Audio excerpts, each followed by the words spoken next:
Welcome to the Game Informer Show, a weekly video game podcast releasing every Thursday. I am your host, Alex Stadnick, and as always, I'm honored to be joined by the illustrious Alex Van Aken. Hello, sir. Hello there. How are you, Alex? I'm so good. good. It's good to be here on the show this week. Yeah, welcome to NPR actually has bought us, so we legally had to start talking like this. Welcome to twitch.tv/Alex After Dark, a new ASMR series brought to you by the minds of Game Informer. Should I be making some tingle sounds?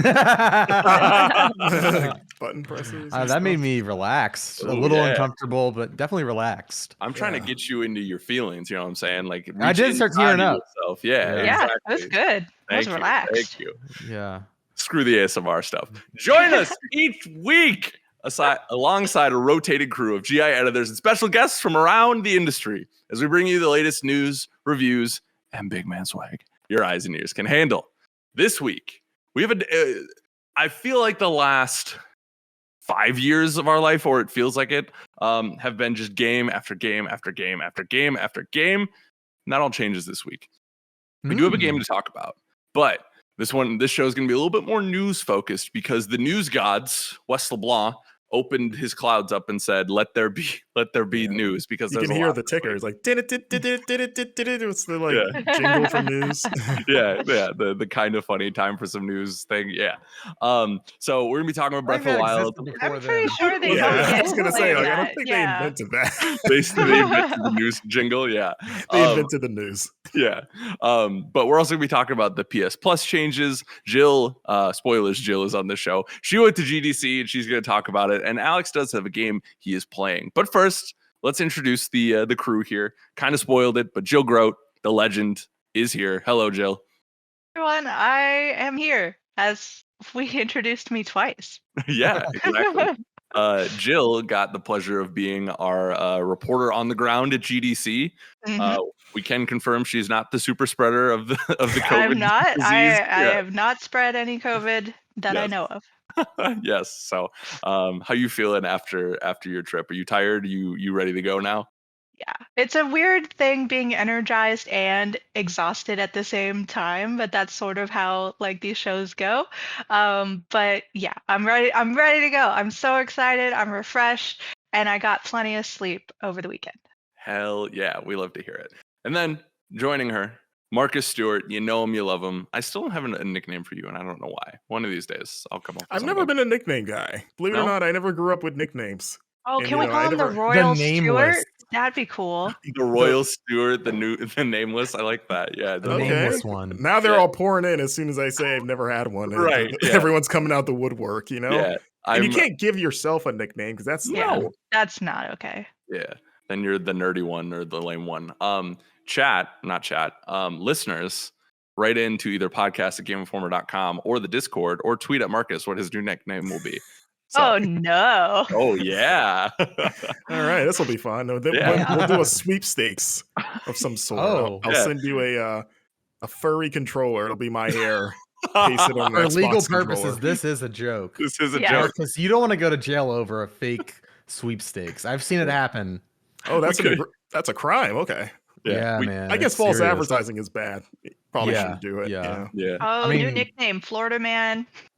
Oh, that's yeah, Florida Man. Yeah.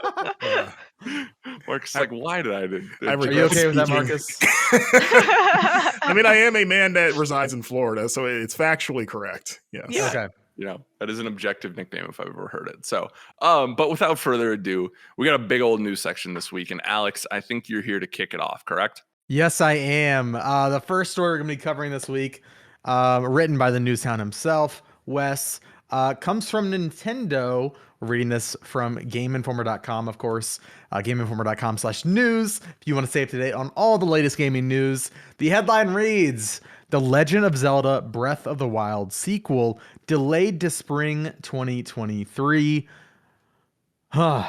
Nintendo has delayed the sequel to The Legend of Zelda Breath of the Wild to spring 2023. This news comes by way of a video shared by Nintendo on Twitter. The Legend of Zelda series producer AGA Onuma reveals that the development team needs more time to make it as special as Nintendo wants it to be. Here's what Aonuma says in the video. Thank you, Wes, for this breakdown. Aonuma says, quote, "Hello, I'm AG Aonuma, producer on the Legend of Zelda series. I have an update to share on the launch timing of the sequel to The Legend of Zelda Breath of the Wild." Oh, I thought they dropped the new name for a second. I was confused. I just can't read. I apologize.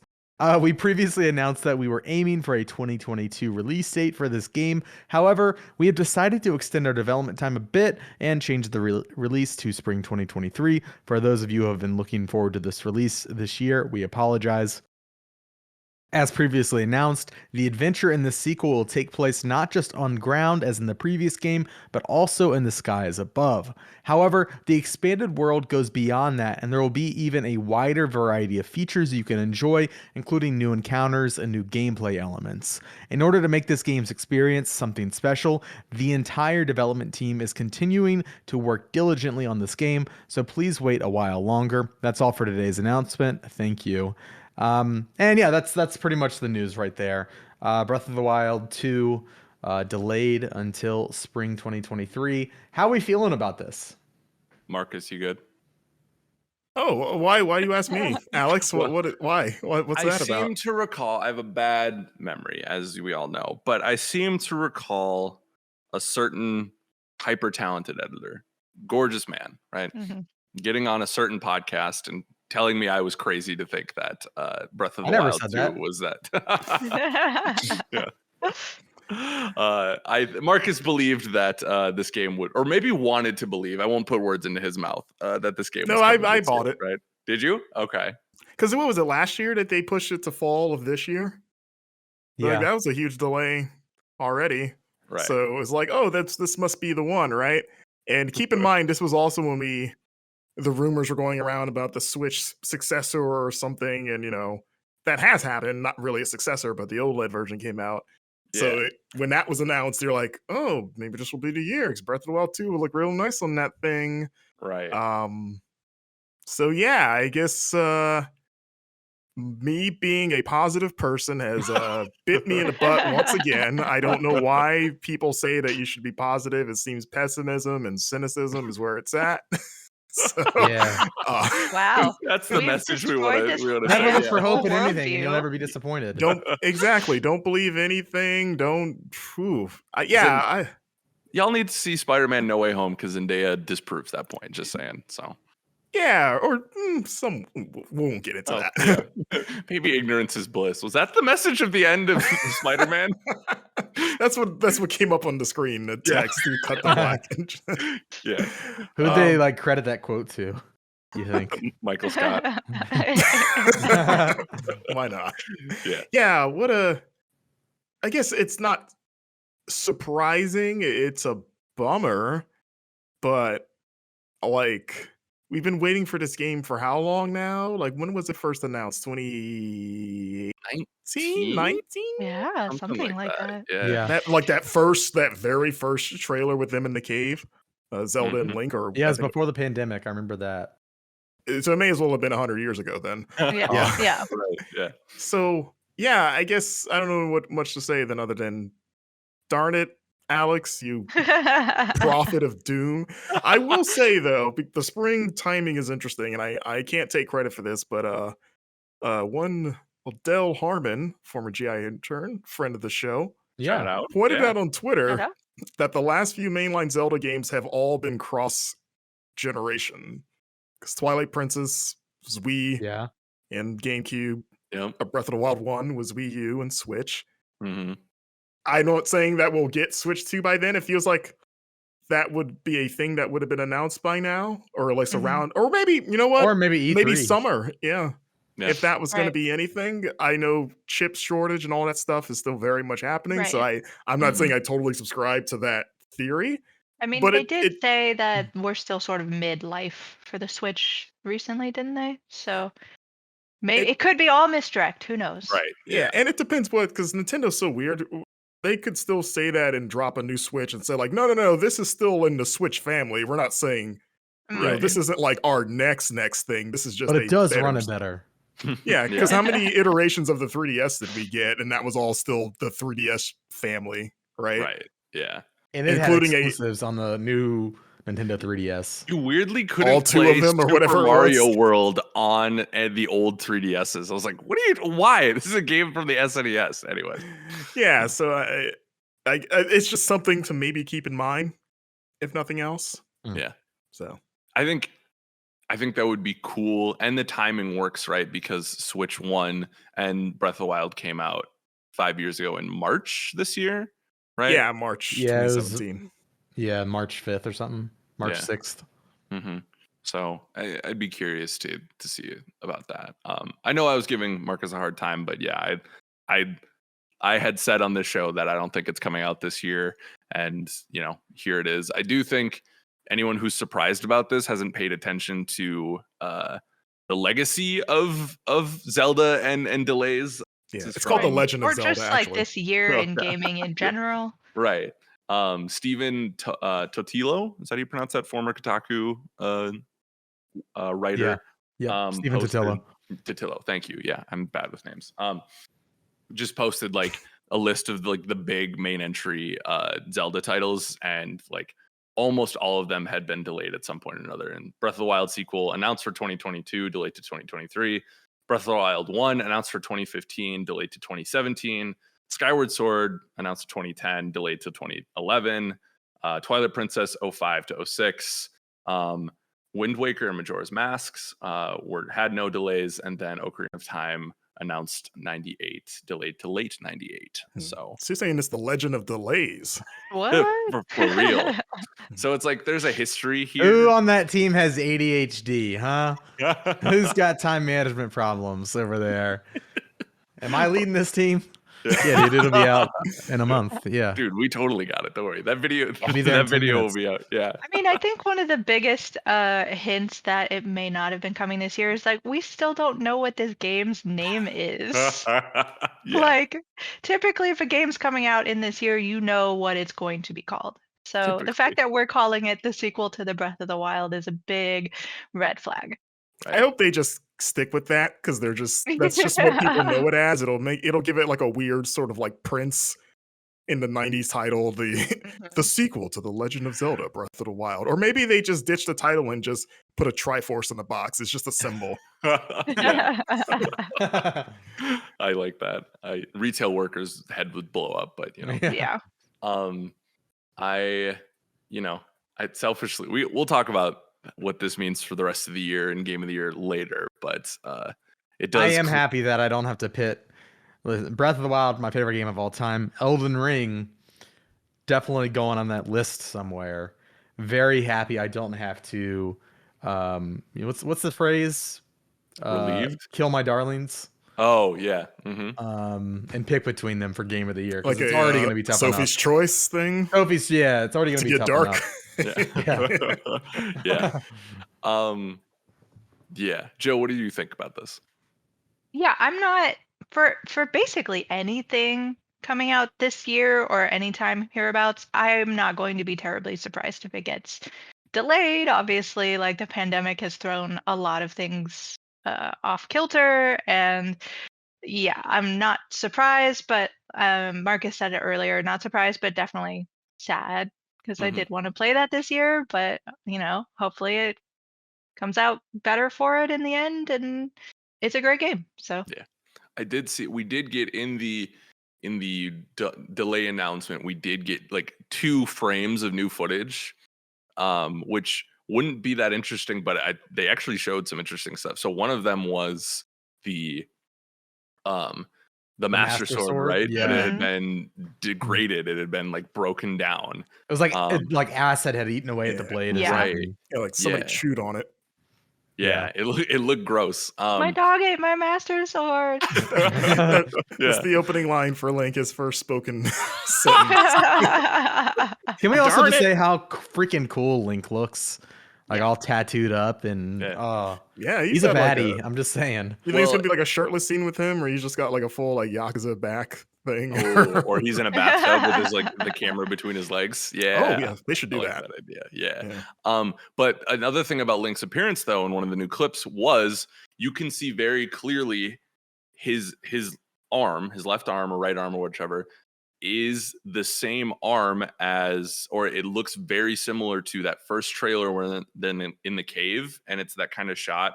I think it's the framing of it's like Zelda and Link walking in, and there's like a dead arm. It has Yeah. very similar like rings and like styling to it and stuff. So I can't remember who put out the theory that it was going to be like Link as Ganondorf or something like that. But there's some interesting corruption stuff I think we're seeing from at least these couple images that makes me even more excited for something like this. Right? How long do you think it'll take, if it hasn't happened already, for someone out there to get that full arm tattoo, like the Link corruption, just get that on half of your body?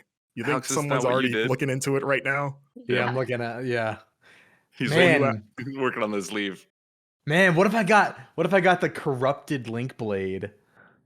That'd be sick. Yeah, on the other arm or something like that. Yeah. Yeah. Because we're presumably a year out, right? There's no Zelda stuff on the horizon that we know of yet.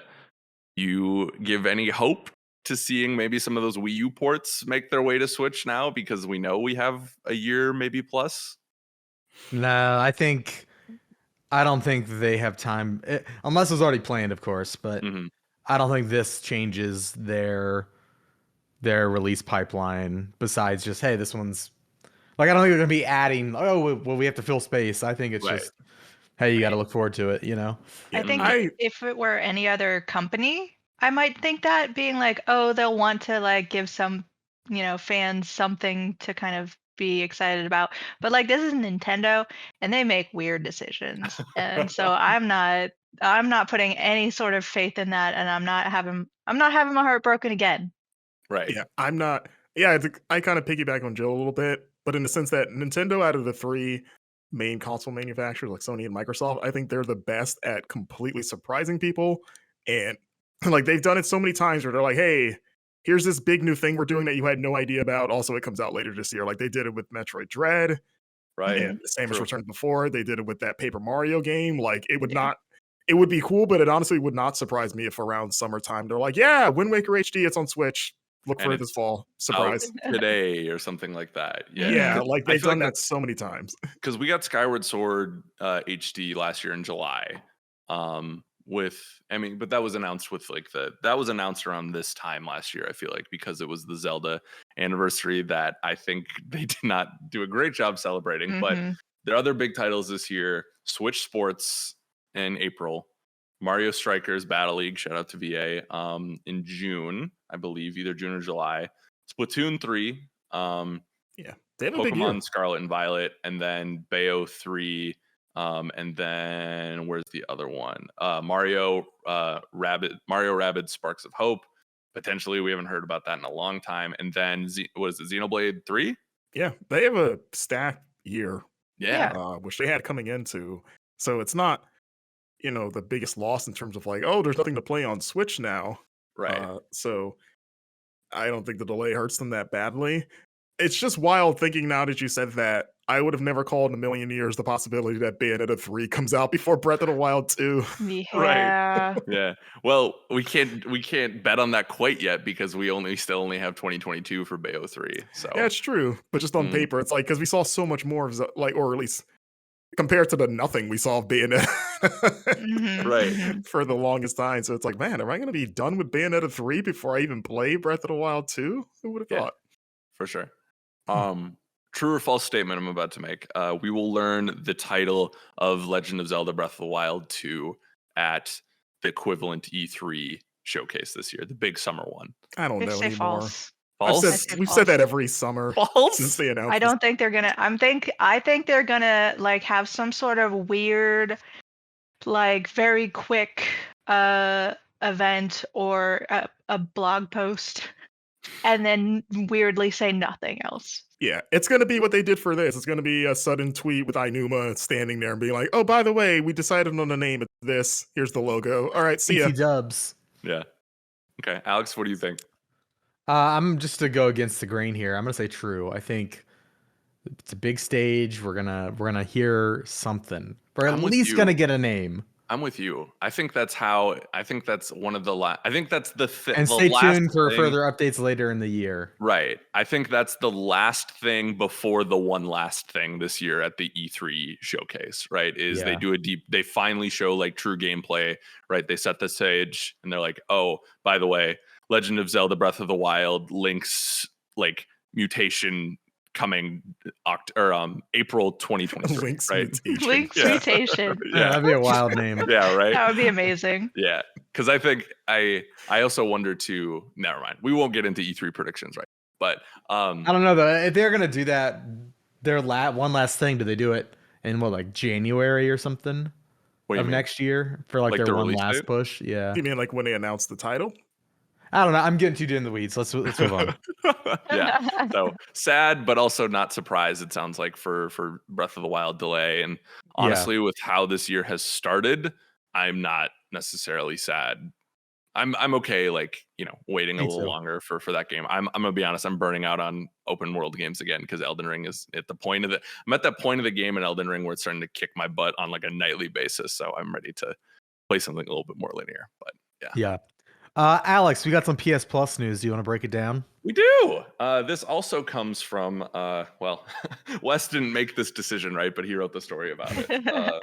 Let me put on my notes. So for months, sweet friends, we had heard the games journos out there tweeting. They're talking. The Jason Schreiers are saying this and that and the other thing. Turns out the Spartacus program that was rumored to be the Game Pass competitor for PlayStation is real. We are getting it in June. But I don't know if Microsoft has to quite quake in their boots yet. But we shall see. So this comes from Tuesday. And Wes has the story here. Sorry, I'm just pulling it up. PlayStation has finally pulled back the curtains on its heavily rumored relaunch of PlayStation Plus and PlayStation Now. And as expected, it combines PlayStation Plus and Now benefits. Spread across 3 tiers: PlayStation Plus Essential, which is the cheapest, PlayStation Plus Extra, and PlayStation Plus Premium, which is the most expensive. One of these is basically what PlayStation Plus has been for years. At the same time, the other 2 add in Now's backward compatibility features. All 3 tiers launched this June, though PlayStation did not reveal an official release date.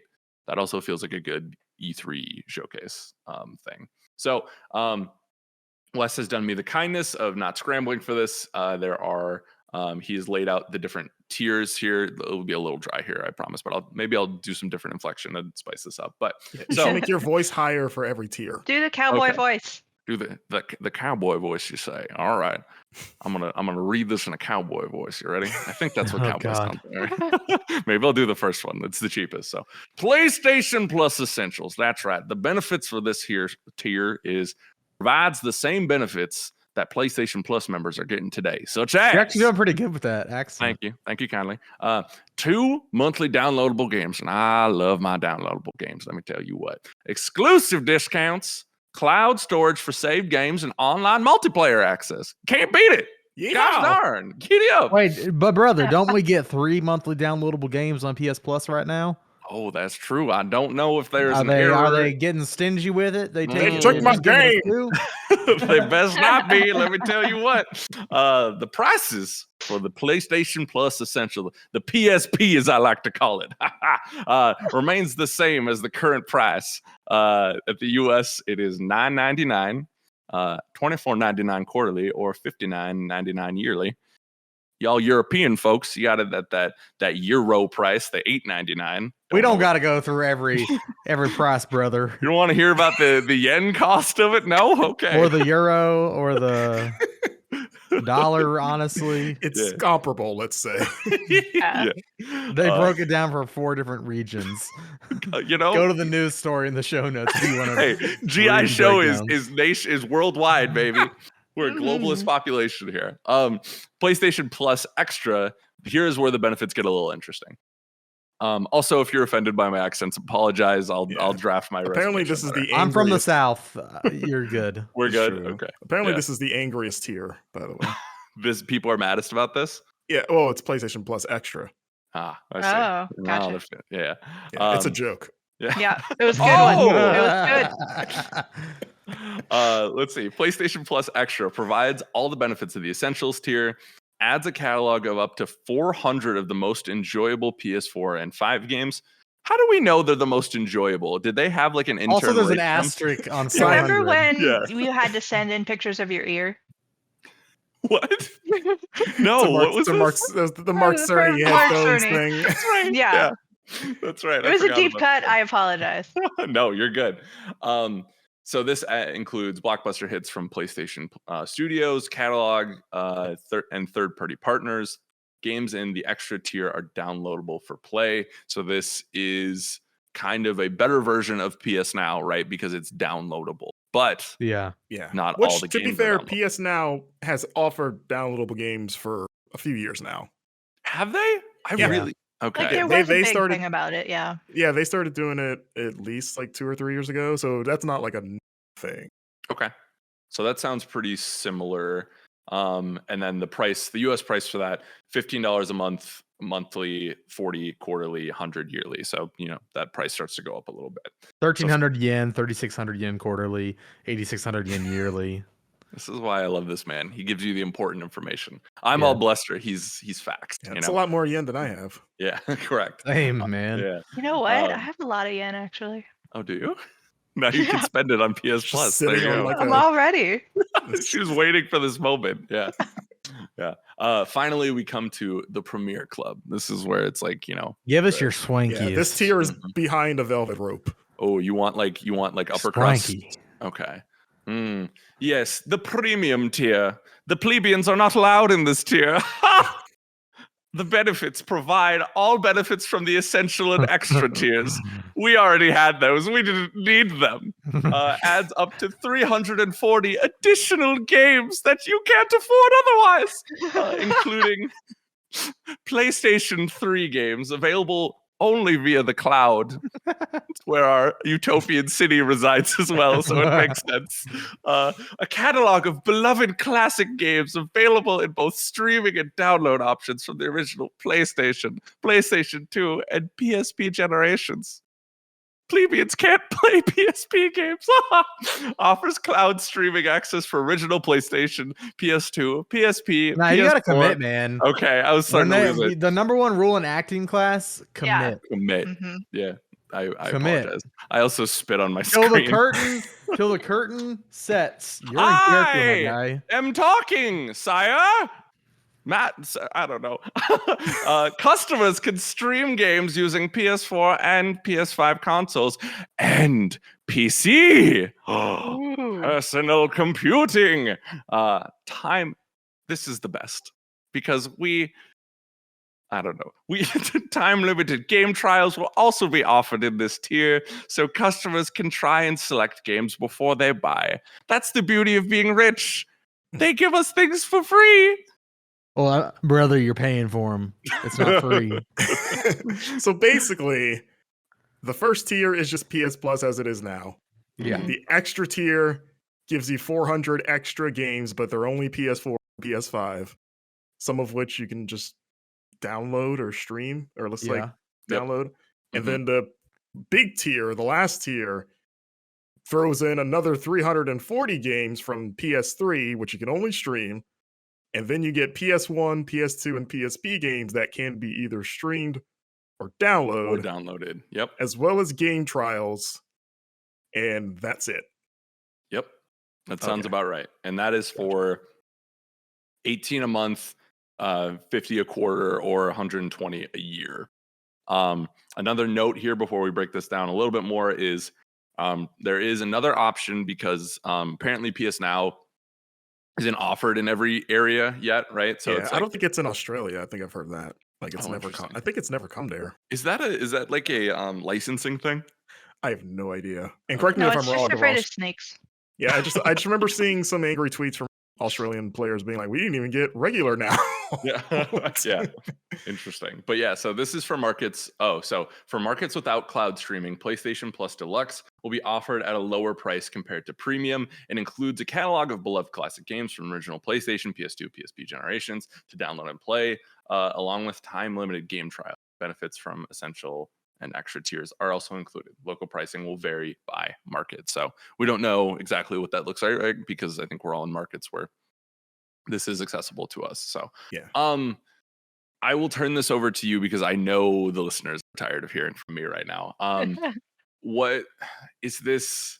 Because like a lot of people were billing this as the Game Pass challenger, right? I don't get the Game vibe Pass that this killer, is. take Yeah. that, Yeah. Xbox. Yeah, eat it, Phil Spencer. Ugh. I don't get the vibe that this is this, but I'm curious what y'all think about this. Jill, if you want to start. Yeah, I never got the sense that this was going to be a Game Pass competitor. I think it gets put in that, sort of perspective because Game Pass is such a thing that we talk about, and it's been such a powerhouse since it came out, or basically this year since it's been sort of like built up and doing a lot of amazing things. Um, but it never seemed to me like PlayStation was at all interested in competing with that in any way, shape, or form. Um, I I can't remember exactly who said it, but someone said that it was basically not a sustainable strategy to have, so they weren't anywhere near interested in it. I think this is a good business decision for them to combine two things so you don't have people being like, what's PlayStation Plus and PlayStation Now and which one should I get? And so I think it was just sort of a like easy business decision that they're trying to trump up as being something fun and interesting and things people should get excited about, and it's not particularly exciting. It's just like, okay, that's something you guys should have had for a while now. Right. So Yeah, I think if Jim Ryan could avoid this as much as he could, he would. But it does feel like, okay, fine, we'll give them something, right? We'll go 70% to Game Pass is 100, right? Marcus, how about you? What do you think? My initial knee-jerk reaction was like, I don't feel any real desire to upgrade from normal PS Plus right now. The extra tier, that's $100 a year. I usually play annually from PS Plus. I was like, okay, that's not terrible. And I like that the games in there you can just straight up download. Doesn't like any of them are streaming, but it's only PS4 and PS5, which it's like, okay, cool. I have a lot of games on PS4. A lot of them accumulated just through years and years of PS Plus, Right. giveaways. So it's like, I don't even, again, this is a me thing and being an enthusiast. Like I've happened to have already played a lot of these games or owned them and haven't gotten to them. So it's like, even looking at the PS Plus, the selects thing, whatever it is on PS5, the like 20 free games that they just give you. Like literally all of those, I'm like, I already played all of these except for Days Gone. So I was like, it's cool that it's there, but for me, it's like, I can't take advantage of this. It's already done. So the one that I would be most interested in is the big one, the premium one, just because it gives you PS3, PS1 through PS3 and PSP. But I do not want to stream my games at all. Like I don't use Stadia for that, and Stadia, in my opinion, did it much better than PS Now did in the times that I have streamed games on PS Now. It varies on your internet. My internet has always been pretty good, so I just like that's just unappealing. It's like why can't I'm sure it's a tech issue, right? Like because the PS3 was such a weird system architecture wise with that cell processor. So I don't want to pretend to be like it should be easy to just make this work. It's just unfortunate that for whatever reason it doesn't. Because that generation, it feels like it's going to be the one that's the most inaccessible unless you just own a PS3 if you want to play those games properly. Because like PlayStation and PlayStation 2 have been brought across multiple PlayStation consoles. So it's cool to see those again, and it's nice that some of those can be downloaded, which was the case on PS Now. Like I mentioned before, you could already do that. Weirdly enough, PSP might be the biggest draw because, like, right, that's another library that hasn't been tapped as much either. And the PSP library is solid. I had a PSP, so my PSP collection is pretty. I've probably got most of the games worth owning on that thing still. So it's like that's kind of cool, but I just don't feel because the other thing I don't think we mentioned, it's the big caveat with this service is Jim Ryan already got out and said no, We are not Mhm. releasing first party games day one if you're a Yep. subscriber, not doing the Game Pass thing, which Yep. would have put me and probably a lot of people over the edge, right? Because Sony's first party is excellent. So the idea of, whoa, God of War Ragnarok day one, Right. that's not happening with That would have this. been At least, wild. Yeah, at least right. for now. Not that can't change down the line if they feel it, but for the foreseeable future, that will not be the case. So as it is, I'm trying to figure out,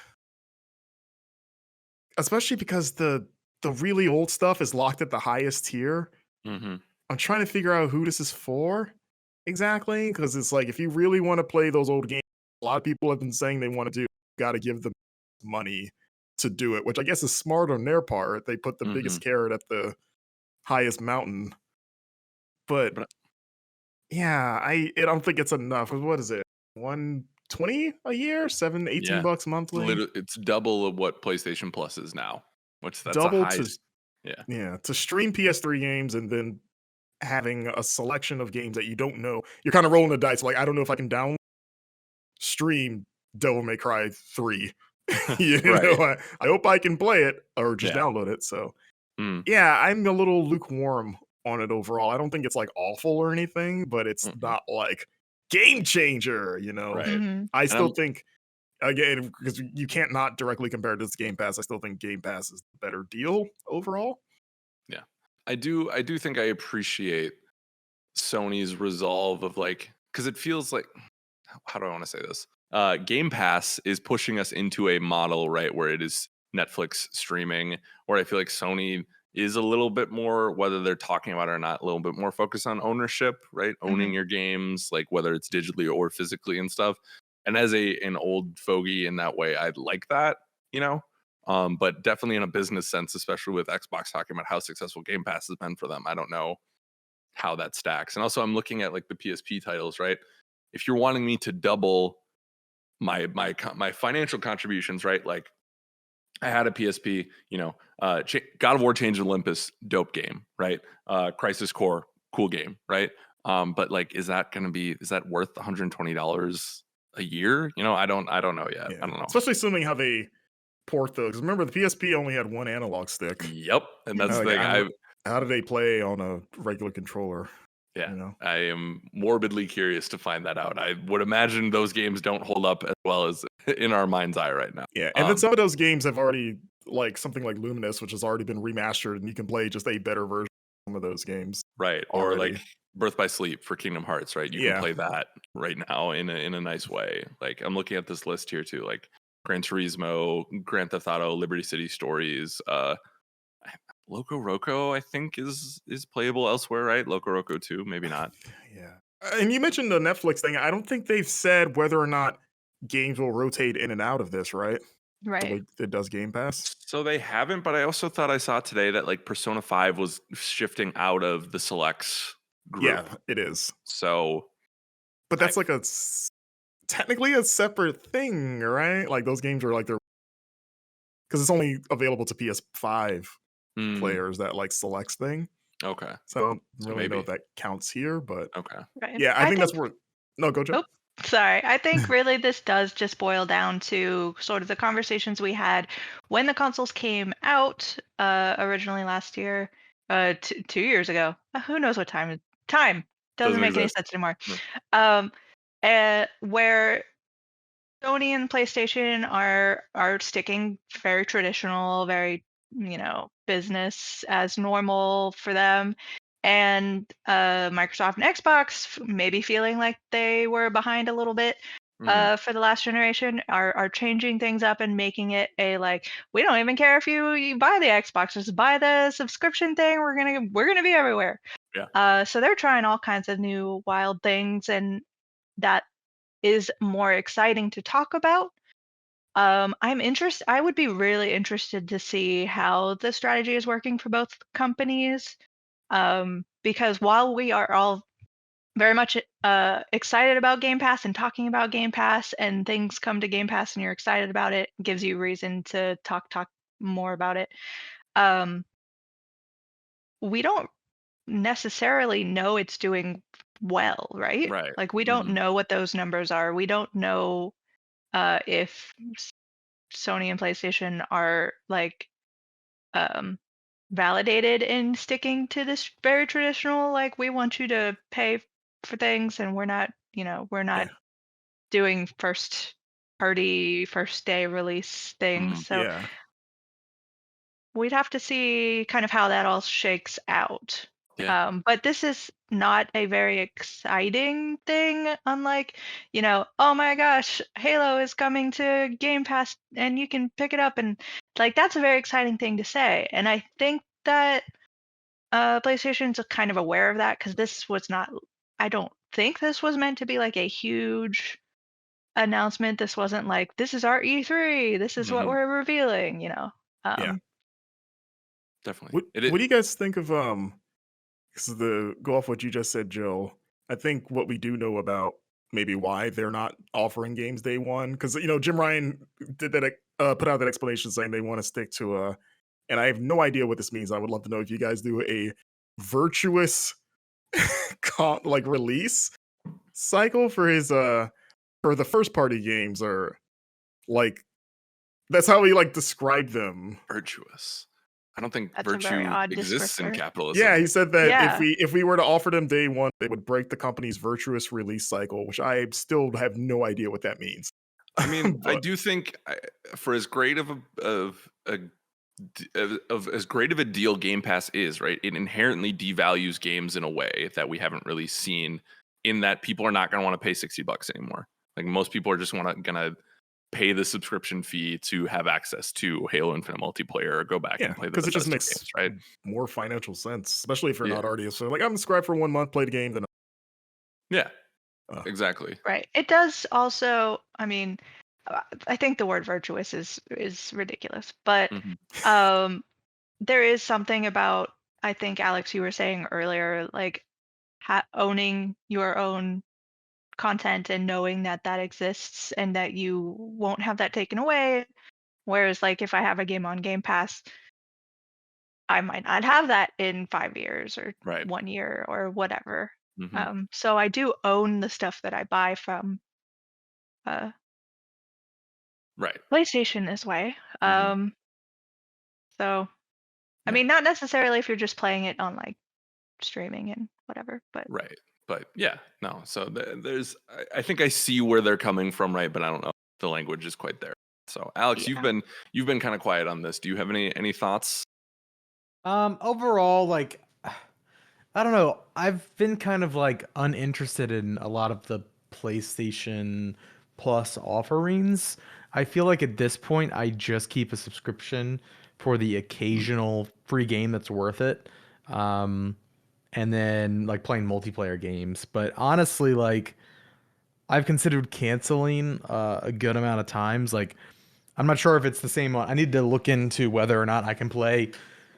Xbox does the thing now where like free to play games are truly free to play. You don't need Xbox Live. And I think PlayStation does, like at least with Fortnite. I think it Yeah. does that as well. I could be wrong. If I didn't need, I mean, we cover a wide variety of games at work, Mhm. so you never know when you're going to need to play multiplayer with somebody. Right. I feel like if I didn't have to do that, I probably would like cease my subscription for now. I'm sure I'd pick it. There'd be something down the line, like a free game or something that I wanted, that'd be worth it. But this didn't really move the needle for me. And no disrespect, like I think you like for all the people who want to pay for both, Xbox Game Pass and this, great. For Mhm. me personally, and also keep in mind, like through work, like we are getting game codes and stuff that somebody else might not otherwise have access to. So that definitely like shades my experience, like with whether I want to pay for something because we pay for that stuff out of our own pockets. Mhm. yeah, Just to clarify. Um, and for me personally, I think like I would probably pick um, one service like that and be like, cool, I'm good. Like, if occasionally there might be something that crops up here that I want. Maybe I'll pitch in for a month to experience that, or maybe I'll just like buy that thing outright. That's kind of where I'm Mhm. at with like PlayStation Plus and stuff. I still pay for both, just to clarify. Like I've still got that monthly debit going to them in Xbox.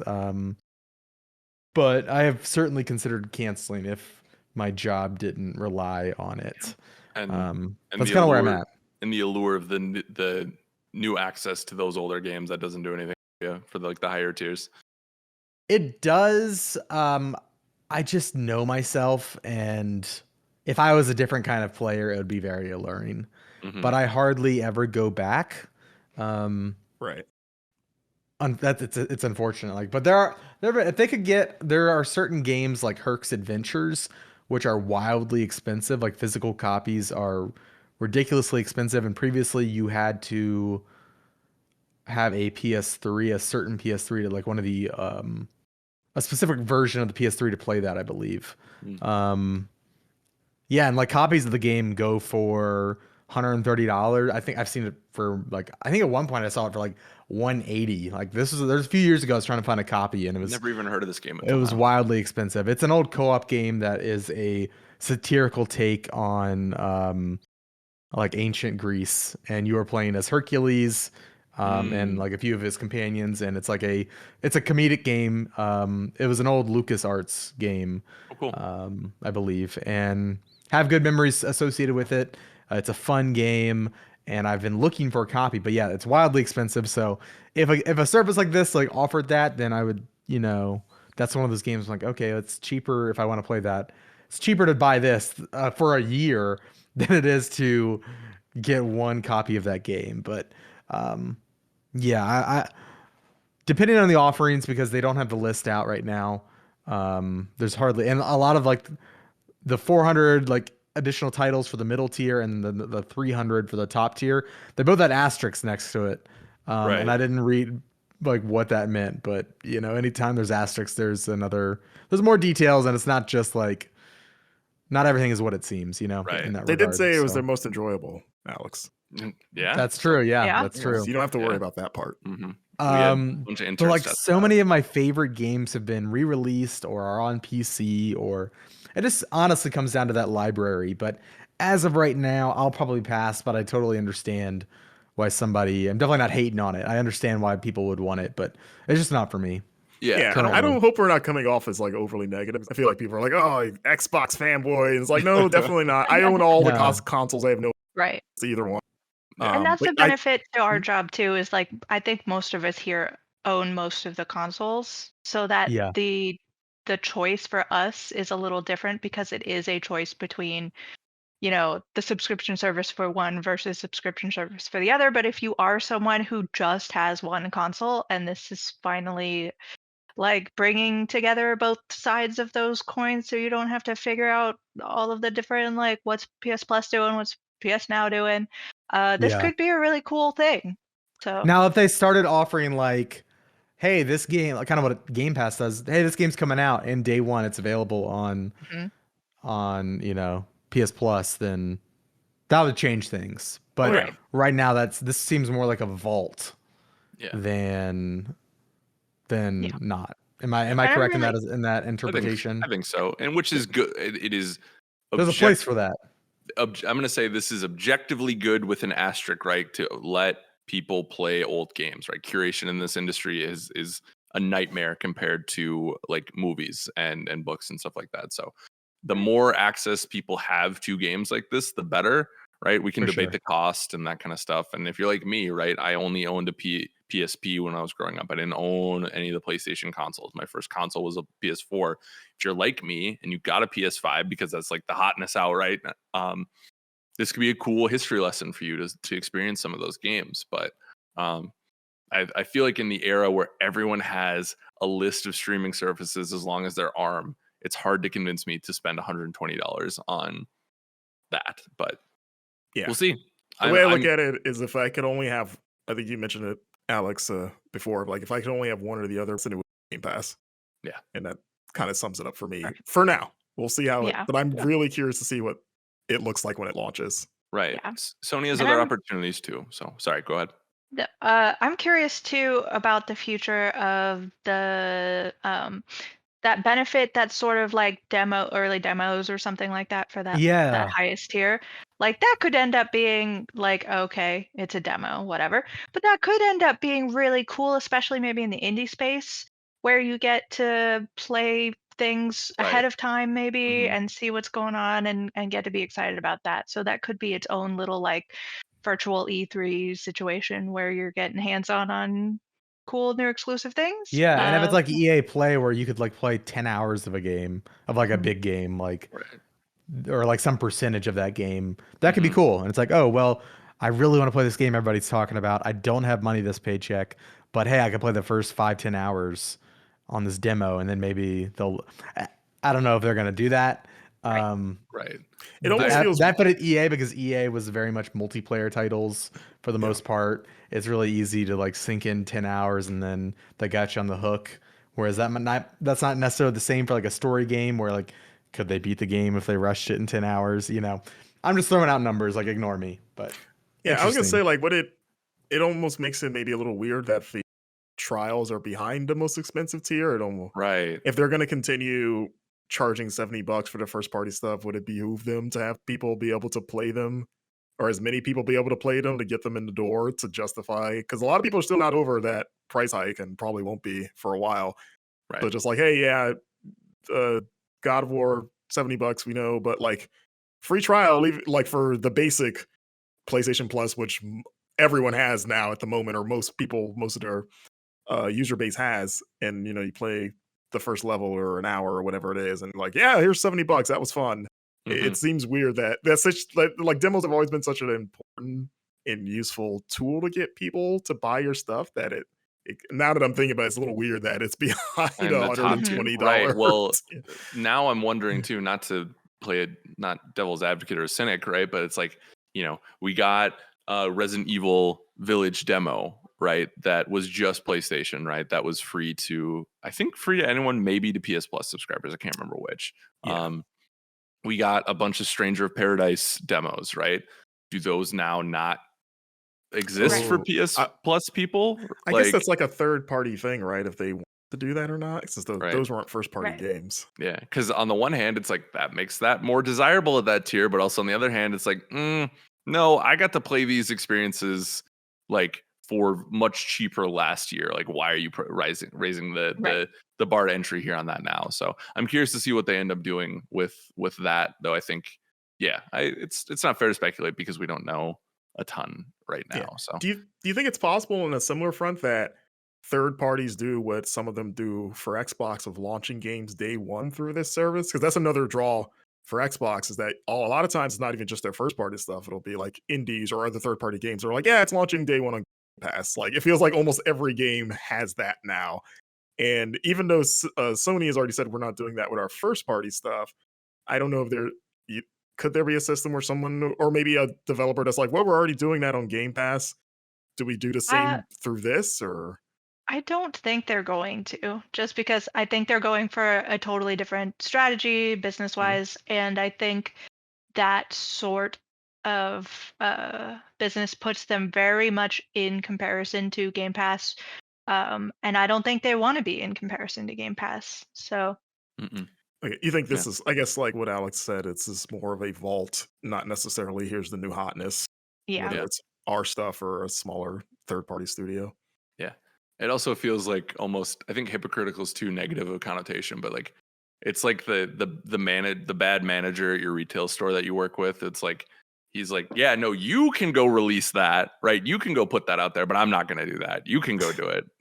I feel Yeah. like the messaging from day one with Game Pass is like Microsoft games, day one, like here they are. And that's why I think they've attracted that third party support in that way. But who knows, man? Money is money. And if they see an avenue to make more of it with this service, who knows? So this is early, right? Game Pass has evolved. This will evolve. We'll find out more in June, I believe. Yep. Yeah. June when it So, launched. I that'll don't be know if they exciting. put like a day on it, but I don't know if they just said June. Yeah. I feel like this is good to get this out now and rolling because then when it comes time for the summer hotness, right? Then you can focus on you've answered the questions of whether or not God of War is going to be on this, right? You can focus on Ragnarok, you can focus on, whatever other games are coming, which actually we don't know a ton about yet. Mhm. Now this episode is kind of getting me hypey to think about like E3 and stuff because now we're kind of through the review season, right? We're done with that now. But now it's like, oh, the next big stuff I feel like is the summer like Yeah. Do we even big call it events. E3 anymore? No, Like, I E3 feel Is like it just we're gonna Summer Games call it Fest E3 season? forever. Yeah. Is Keeley just like mad? He's like, no, it's Summer Games Fest season. I don't think now. he's earned it yet. You've only done it like 2 or 3 times. You got to do it for like 15 years for that to be your thing. But yeah, Or he'll somehow just take the moniker over. yeah, right. I am the E3. I am Jeff the one who owns Key it. 3. Key3. E3. Yeah, Jeff Q3. That works. So let's take a quick break and then we'll come back with topic of the show. Welcome back to the GI show. If you've been with us these great 6-7 months we've been hosting, you know I misspeak sometimes. I say words I don't mean to. And this case is because today we're changing things up. We're not doing topic of the show yet. We're doing the playlist. That's right, the special section where we talk about what we've been playing. And we huddled as a group. We decided doesn't matter that I'm struggling in Elden Ring or Marcus is playing Tunic, right? The only thing we care about is Alex Van Aken. What have you been playing, sir? Well, I've been playing the rootinest, tootinest immersive sim of the West, filled with fictional monsters and men within monsters and monsters within men. I've been playing Weird West. It lives up to its namesake. This is first of all, from the creators of Prey and Dishonored. This is folks from Arcane. They're now making Weird West, indie game being published by Devolver. The studio's Wolfeye, again, made from members of Arcane. Yeah, and it lives up to its namesake. This is a fictitious depiction of the West, like dark fantasy meets old Western. It's an isometric immersive sim with a lot of RPG elements. Immersive sims and RPGs share a lot in common. But like locations and people in this world will remember your actions and will be changed by your actions. It is a world of systems from, rules like, water catches or fire catches things on water. Water can put out the fire. Things that are covered in water can be electrified. Things that are covered in oil are flammable. Very much those kind of systems, but also, your actions play into, let's say you help a guy out and rescue him. Well, maybe he'll be a friend for life, and later on in a really tough encounter where you're about to die, he'll show up and save you because, you're a friend for life because you saved his tail earlier. Or the opposite. Maybe you really made somebody angry, betrayed them, did something bad. They might have, and they get away and you don't kill them before they get away. Well, they're going to be a vendetta and maybe they'll show up, in my case, at a very important story moment, to enact revenge on an already tough situation. If you go in and you decide you're going to play it like Skyrim and you want to kill all the guards and all the people in town, you can do that. You can kill NPCs. You can kill main characters. You can kill entire towns, but if you kill the entire town, well, it's going to turn into a ghost town with all the dead bodies, and monstrous creatures will be attracted to the smell of the dead, and they might take up residence, and the town will become a literal ghost town that is full of monsters and cryptids. It is a game that is wild. It's weird. You are playing 5 characters, and each character has a journey that they are on. They all share and inhabit the same world, though, and they can interact with each other. And they will oftentimes interact with the same characters, but in kind of, it's all in the same timeline, but like, oh, well, I'm going to play, the bounty hunter before I play the pigman. But after maybe the pigman sees things differently in the world, because of what the bounty hunter did, right? And so you were kind of taking over these characters, and there is this is definitely a game full of narrative spoilers, and on top of like the emergent things that happen, there are very cool scripted narrative moments, and it's full of twists. And I would say the game starts off very kind of safe. The first chapter, if you're like, oh, this is not that interesting, just wait till the second chapter, baby. About 4 hours in, holy cow, this game hits another level. In terms of like storytelling, and it's riveting, dude. The West gets weird in chapter 2. That's where things are like, what the hell am I playing? It's very cool, but Yeah, so I feel like I've kind of gone all over the place. It's hard to talk about these games because they are so big in terms of things to do and actions you can partake in and consequences. And Weird West certainly is a great immersive sim. Lots of cool story moments. I guess I'll talk about the characters that you play as, because that's like a lot of what your time is going to be spent doing is playing as the characters. So the first one you play as the bounty hunter. I won't spoil all of them. I'll talk about two: the bounty hunter and the pigman. They are kind of like stark contrast with one another. So the bounty hunter, they have like your traditional abilities, um, like dead eye. You can kind of I'm trying to think of I have screenshots somewhere. They have certain abilities like the bounty hunter can charm people. The bounty hunter has improved bullet time because there's bullet time in this game. Stuff like that. Whereas the pigman, well, the pigman can charge people, and or he's immune to poison, so he can like poison people. Like each of these characters have really interesting abilities. One character later on has the ability to summon spirit bears and like tornado cyclones. Lots of weird stuff. And so you are going around the environment following this story, and you unlock these powers through tokens that you collect in the environment, and you can spend these points to customize your character. And there are two kind of skill paths. There's like the character specific talent tree, and then the more like player focused talent tree. And the player focused talent tree, whatever you invest in that carries over across each character. So you're kind of getting better as you go because enemies and the world gets more challenging with each journey. So that's kind of a way to like, okay, well, I know that if I'm investing talents into health, every character I play is going to have, in their journey more health. Are we And gonna so go any into Pigman? Or are we all just gonna let that slide? Like, Pigman is really cool. I don't know what I want to give away. Is that okay, if his you can't name? He's say, just but is is he a just pigman? Is he as he's a literal like? he is a literal pigman. Okay, we're thinking And like Gage from Pigman, I don't want to get into the story too much, but Pigman is a man that's a pig. I knew you were gonna say it. Very Uh, descriptive. Yeah. okay, I'll and let it slide. people don't like Pigman. A what? lot of towns that know. you could go to as other characters will be hostile to Pigman. Trying to eat him? Is he Well, delicious? Well, he's monstrous. Like they don't want their kids. Okay. Like one town you go to as Pigman early on, the sheriffs are like about to kill you on sight, and you're like, no, wait, I can talk.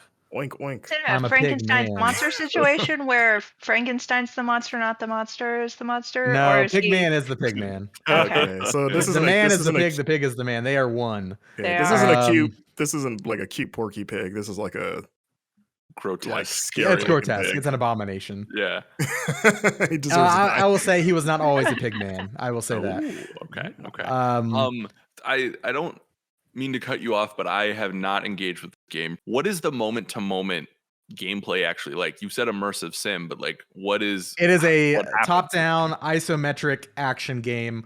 You're Okay. shooting guns. Think like almost like it's not a twin stick shooter, but like twin stick shooter style aiming where you have that like radial crosshair that like you can Right. aim and shoot at people. So yeah, mechanics. Let me think. There's guns. There's melee. And there's all sorts of guns, and you are equipping these onto your characters. And like it's an RPG, so like you can find better weapons as you go.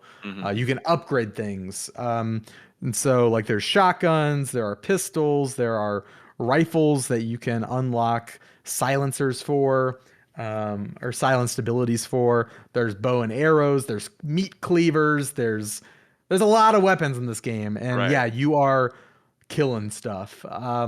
And there Just are living ways your best to pigman life. yeah, you can talk your way out of scenarios, but most of the time, violence is the answer. And Much like so life. it's very much like it's very systems driven. So like hiding behind cover will block bullets. So like if you're trying to shoot somebody, you might need to get a better vantage point because your bullet will get blocked by whatever crate they're hiding behind. it is a sandbox, so you can sandbox immersive sim. So if you want to approach it guns blazing, you can just go into whatever outpost you're trying to clear out for your objective, and you can just do the thing and shoot people and refill your health. And God, there's so many systems in this game. There's also a companion system. You can recruit party members back at town or at certain key moments in the story. And you can even, if you go out of your way, you can go back, and if you're playing in a later journey, because this game is linear in terms of which characters you're playing as. Mm-hmm. So you'll play as Bounty Hunter, you'll complete that. You'll play as the next character, you'll complete that, so on and so forth. There's 5.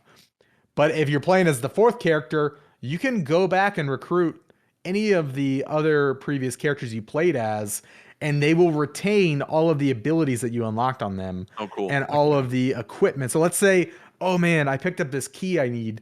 I picked that up on the Bounty Hunter. Or they have this really great weapon I picked up earlier. Let me go recruit them to my party. I need to go back to their where they live and go and find them. And they've all experienced their whole journey. Like, you will go back and, like, it's not like they're just like a random NPC. Like, they played their entire story, and some of them probably want more answers. And so they're willing to group up with you to experience more of the story themselves. It's very cool. Sounds awesome. Yeah, it's like you get to be the guy that's like, we need you back, Bounty Hunter. Yeah, exactly. Just Yeah. for One less more. job. Yeah, and all of these characters are trying to figure out. I'll just say there are weird mysteries at play, and the characters themselves are aware of the mysteries. Like, why was I possessed by this? Like, you as the player are like possessing these creatures during your time with them. You are not playing as them. You are playing as somebody else that is briefly taking host in their bodies. And they have fuzzy memories. They remember, like, it's a weird game. It's really cool. Awesome. It's a systems driven game. If you play Breath of the Wild, you know how, like, you can, like, if you hold your bow and you knock an arrow in your bow and you walk up to a flame, suddenly the arrow's on fire. Mhm. It's like that. If you shoot, you see a box of bullets next to a group of bad guys. Well, instead of aiming for one of the bad guys, why don't you aim for the box of bullets, and it will combust and send ricocheting bullets all over the place and damage the people next to it. Cool. At one point in time, I was like inspecting this mine. I was like going to this mine because the story took me there, and there was a ton of bad guys that I was like struggling to fight because I was like didn't have the best gear. I was struggling learning the game, and I managed to climb into a mine cart and crouch down so that they couldn't see me. And I rode this minecart through the entire mine to the end to where my objective was. Got out and like quickly executed a guy stealthily, hid the body, because it's also like you can play the game stealth if you want. So you'll have to hide bodies. You can silently take people out rather than going in guns blazing. There's so much to experience in this game. It is really cool. The more I'm talking about it, the more I realize how like high I am on this. Yeah. But yeah, the world of Weird West, it's just like, it's really compelling. It's this fictitious Western frontier. There are werewolves, there's witchcraft, there are trees that trap the souls of men. There are interesting choices, and like maybe not everybody you're playing as are good people, and they have to reconcile with their past actions. And that plays into the story, and like, it's a cool game, and like your choices have consequences that might not show up for hours later, but when they do, you're like, sorry, Alex, write this down. You're like, shit. Like, what? Why did I choose that choice earlier? Because it's biting me in the butt right now. And it's a challenging game. I'm playing on the lowest difficulty. Even though I love these kind of games, it is difficult. And like, I'm also trying to review the game. I'm like, I can't keep dying. I have to get through this game. Yeah, right. But yeah, so if you're looking for a challenge and you want something that is really going to reward you for experimenting and poking at its many systems, this game rules. There's also, like, if you want to slow things down, it's a pretty fast-paced game. Definitely challenge, but there's a tactical mode you can hit, and it kind of slows things down so you can kind of like aim your shots a little better. And yeah, all in all, really positive on this game. I'm trying to think if I missed anything. Yeah. Certain characters can eat the corpses.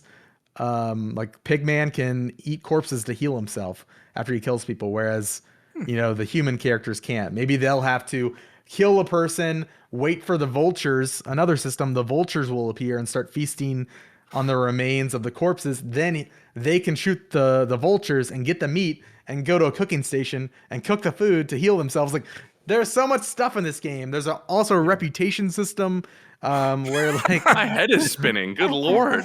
it's a cool game, man. It's a Yeah. really cool game. There's lots of interesting little side stories too. There's one character in the game that you can help them. They're cursed with they wanted to be the best poet in the world, and they were cursed with they can only speak in rhymes. And maybe you can go and help them and follow the side quest to relieve them of that.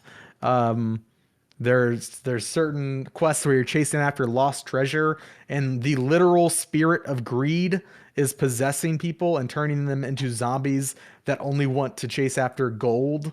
It is a very cool depiction Wild. of the West. Alex, how big is this game? Like, how much time have you put into it? 'Cause it sounds.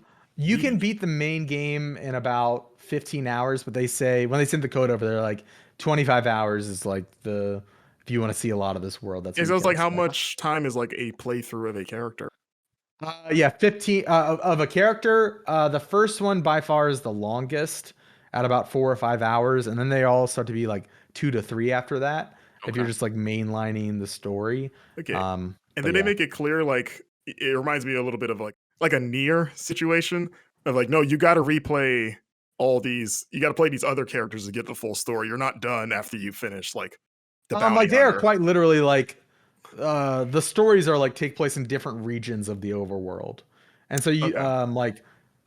the bounty hunter kind of starts in like the starting area, but it all shares one map. Like you aren't going back to the same locations most of the time for the main story.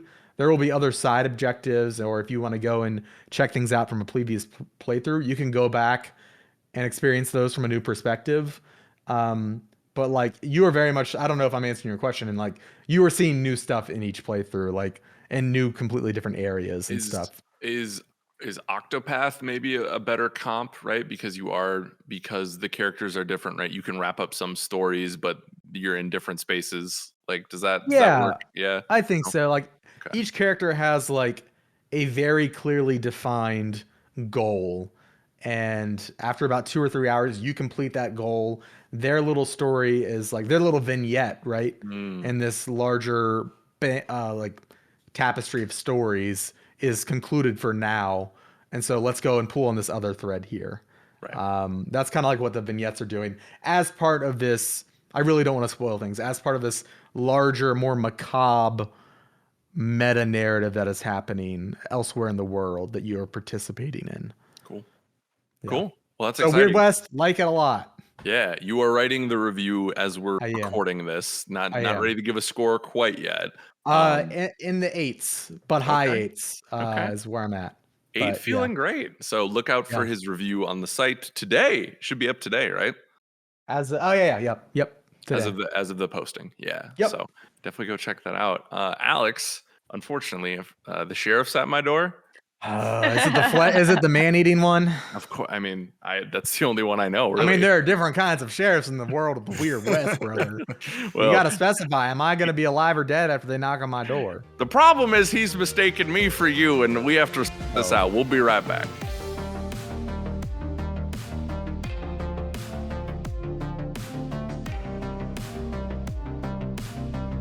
Welcome back to the Game Informer show.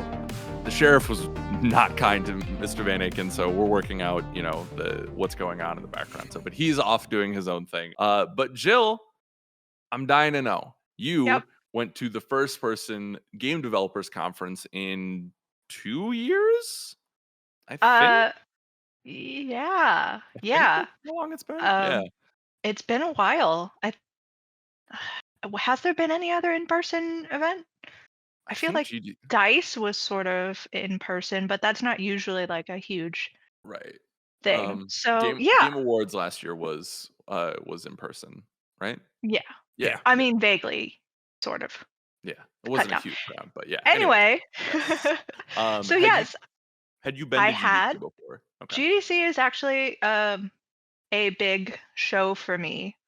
For people who may not know, before I started working for Game Informer, I was a freelancer, and I worked out of the Bay Area. And the Game Developers Conference, GDC, is always set in San Francisco. So it was a very big event for me because I could just hop on over there, cover it, and get a lot of assignments, make a lot of contacts. It was huge for me to be able to like network and to be able to just get jobs. So that's sort of where I was in March of 2020 because the show is always in March, springtime. And I was really excited because I was getting all of these assignments and I was getting like connected to new outlets and I was gonna, be covering for a lot of people. And then it's so like slowly started just trickling away and it just went through my fingers and it started this whole, pandemic thing. That. Yeah. That fad. Yeah. Where suddenly, I had been in like as a freelancer, I was in a position where I was gonna get paid that month pretty well, and I was feeling pretty good, and then suddenly the entire future of covering any in-person thing was completely off the table. So it was a really kind of scary, heartbreaking time for me. So being able to go back to GDC in person this year, crossing the threshold of that door was like such a mix of emotions. It was fantastic because not only am I going back and things like you have the giant line and you're like, I'm not even mad because I'm just so happy to see people again. And not only am I walking through and this is happening again, but I'm now a Game Informer, Yeah. which is just a really weird thing to like as you're sitting here doing your own thing, working on your assignments, you don't really think about it, but there is a very different vibe to conferences when you are a staff writer employed by an outlet that people know. And so my GDC was mix of just absolute whirlwind of doing so much and trying to get so much done because I was the only Game Informer there because I just happened, to be able to head over pretty Yeah. easy. You live in the conference center, right? That's where Yeah, you're stationed out of? yeah. Saves on rent, Kept banging on the walls like, keep it down, sleeping. But there is an element too of obviously COVID is not over. There is an element of like, they had a testing booth right there in the lobby in case you needed to, get tested. Mhm. They had checks. You had to wear a bracelet all week to show your negative status. Man. And We're people full walked dying. out of I'm there. sorry. It's like we're full dying light. Like those bracelets they have in the game. For real, yeah. Like, show us your Yeah. status. Yeah, yep. Yeah. And everybody wearing masks, everybody trying to be as thoughtful as possible, but still people catching it after the show. And so it's such a mix of like, I'm so elated to be here and in the fortunate position that I am currently in and Mhm. getting a lot of opportunities that like maybe as a freelancer I wouldn't have gotten. Having a wide mix of things happening to me because I was able to go to the awards ceremony, which is both indie and the Game Choice Award. And I got to sit in like the journalist section and pretend that I was important and like Hey. have a great time and make a lot of cool new friends and feel kind of swanky. And then like running to another appointment like after I'd had a day of appointments and walking into what was essentially a dentist's office as I was walking past people getting their like teeth cleaned and then going up to reception where like a poodle giant poodle greeted me as the Mhm. receptionist. I'm like, "Hello, poodle. Do you know where to go?" And I was pointed in the direction of a door, which walked through, and then that was totally normal. That was a demo Did the poodle situation. point at you? To Like, do like Yeah, the it was like lassie thing, like the. it just somehow knew what I needed to do. So "This so is like it awesome." was a weird mix of things. And of course, because it's sort of the first thing back, it's sort of a testing ground for how safe these things are, and I'm not sure how things will go forward because Mhm. there was a lot of people who tested positive after this. So I don't know if people are going to feel safe sending their staff to things. If already the game developers conference was, while everybody felt enthusiastic and enjoyed seeing everybody, um, there was a noted lack of people. Mhm. Yeah, I was gonna ask how Um, it compared to the other years we went. yeah. I believe, if I remember the numbers correctly, because they did release them recently, 2019 saw about 29,000 people attend, and this year was about 12,000 in person and Wow. 5,000 virtual. Because That they is did have an option for that. stark Yeah, because I even heard about Right.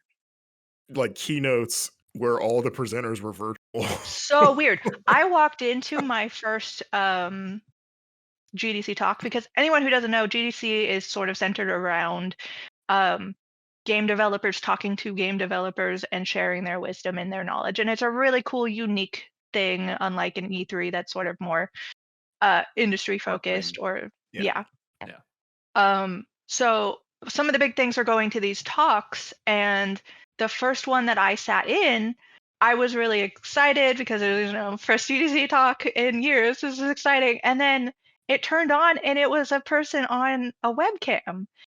And there was no indication that that was going to be the case. I had Yeah. no idea that's what I was walking into.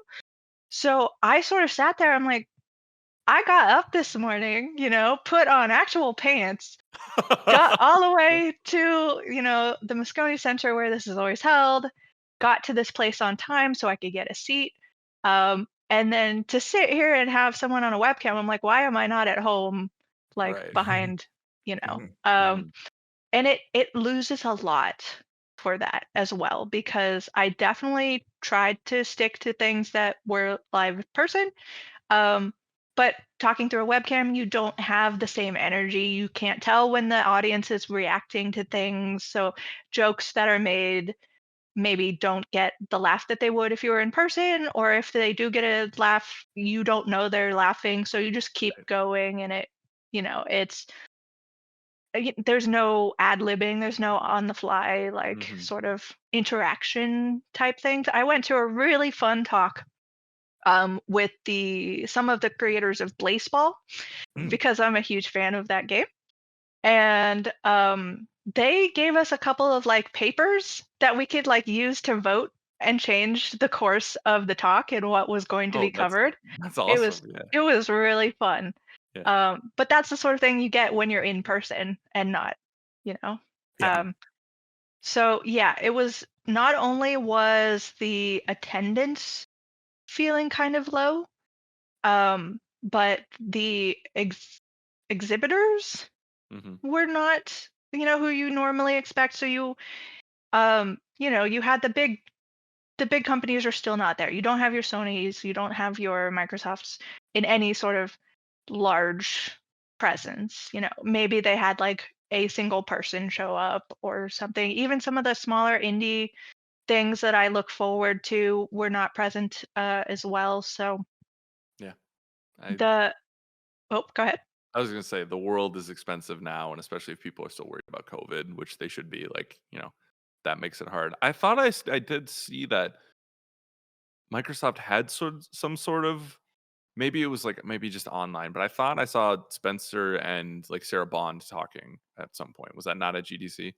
I don't If they were talking, I don't recall it, Okay. but they certainly didn't have a presence like anything they would normally have, and certainly not on the show floor.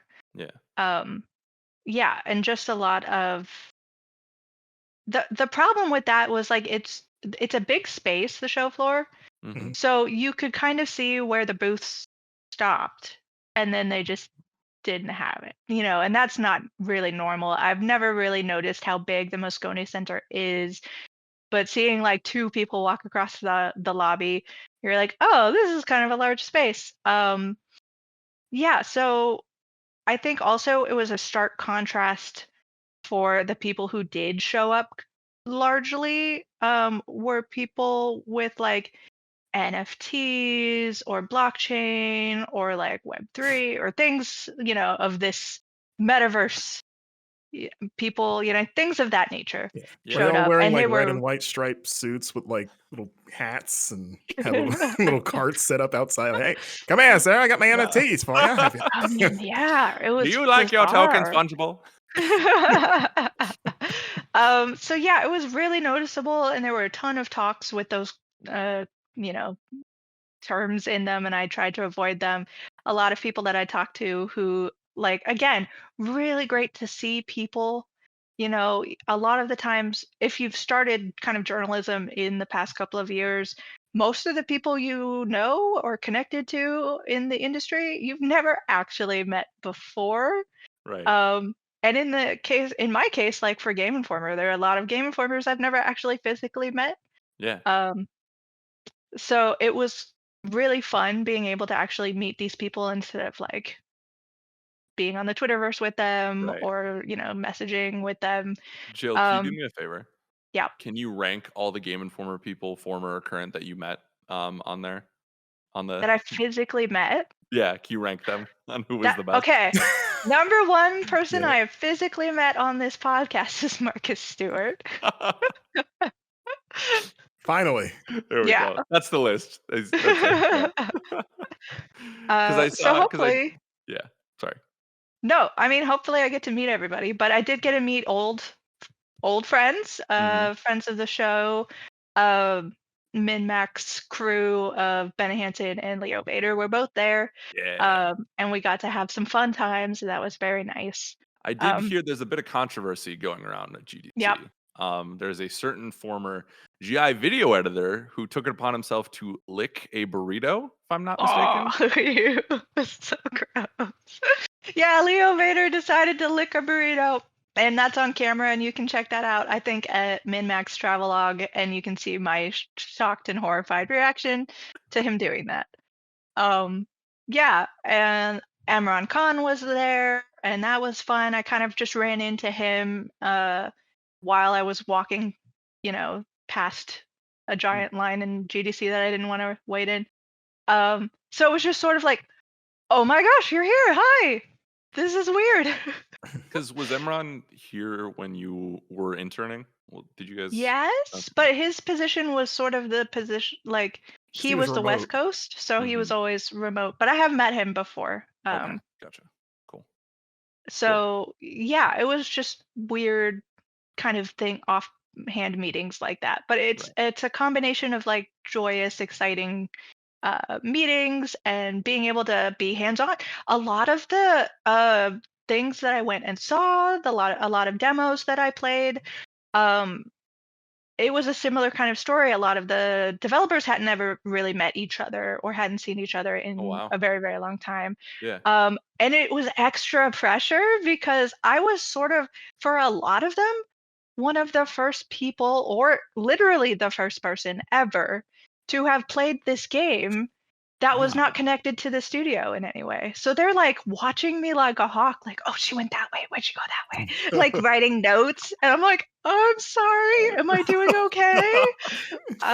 Everyone was very complimentary about playing, and so Good. that was nice. But at the same time, you're like super aware that you're being watched for these reasons because they might not be able to have another situation where they have a non-related person playing their game. So to see how that works, and then it's a lot of fun for me because I get to go and play a lot of games, and um, I have some things that I'm very excited about. I have some things I can't talk about I was yet. just about to ask you, can you Mhm. talk about any of your, if so, maybe not, can you talk about any games? And if you can't, can you tell me what like your favorite conference out of this was? Because I feel like for the general public, right, GDC doesn't flash as much of is as flashy, right? Because like you said, Right. it is networking, it is wisdom being shared, like that kind of stuff. But it's never like, I feel like we never get like Last of Us Part 3 trailer out of this. Yeah, Right. it's not the like video game Candyland that E is presented as. Right. Yeah. So Right. do It's you not have hugely news focused. Yeah. My favorite talk was probably I forgot his first name, but it is the creator of Wordle, whose last name is Oh, Wardle. Josh Wardle, Wardle. Yeah. Steve Thank you. Wardle. I forget his Yeah. name. Something like that. Um, and it was just a lot of fun. He just went through like all the things that he did, quote unquote, wrong, and like things you shouldn't do for game development that he did that ended up working out really well, like not Mhm. wanting to promote his game ended up actually being pretty cool because then it had this like word of mouth thing.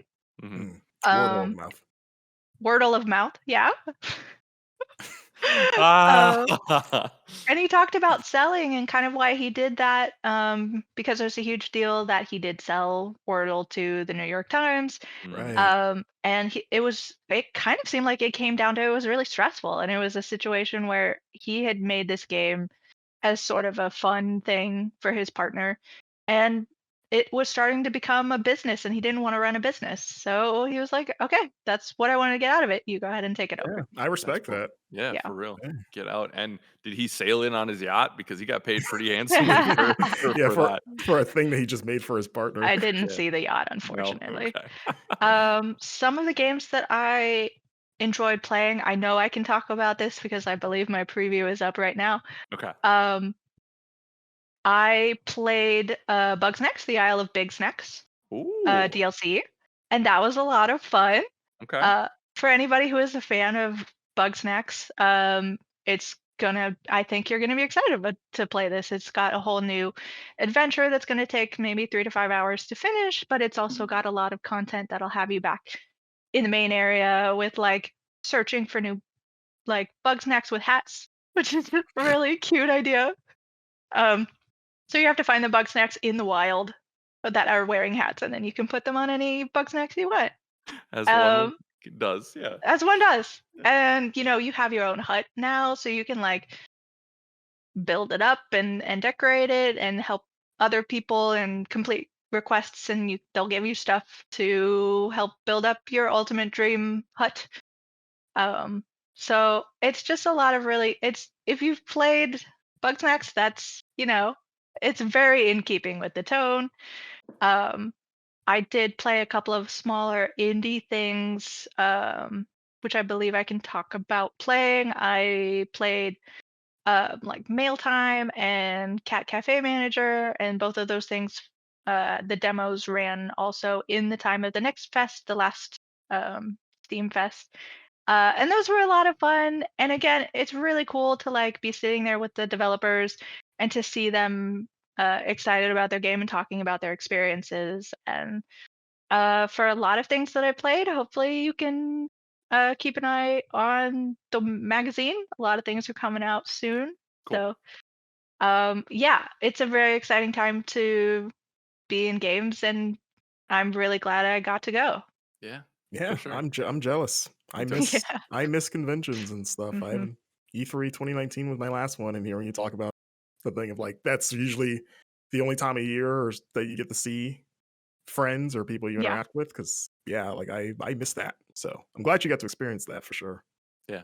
That's amazing. Did they greet you as the Imperator of indies? Yes. Did they greet you as such? Ev- Okay. Yeah. if they didn't, I required it. Yeah, you wrote that on your badge that had your name and outlet. Yeah. You will refer to me as my name. Yeah. So okay, cool. So stuff coming on the website, stuff coming in the future from GDC. Be sure to look for Jill's special appearance on the Min-Max travel vlog. I was so happy to see you on that. It was great. And yeah, Marcus and I will just hope one day our name is called as well. So we are going to take one last quick break and then get you to community emails. We'll be right back.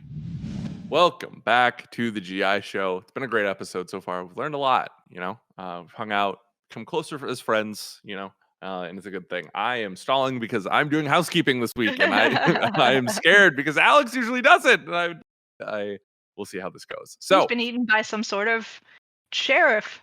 yeah, a pig, That's unfortunate. A a big grass pig woman. I don't man. know. I don't know what's in this game. Grass Yeah. woman. No, I panicked. We start housekeeping out with bad jokes, but also new podcast reviews. Reviews help us more than you know over on Apple Podcasts. They help us with the algorithm and get us featured and stuff like that. So the more we can get of those, the better.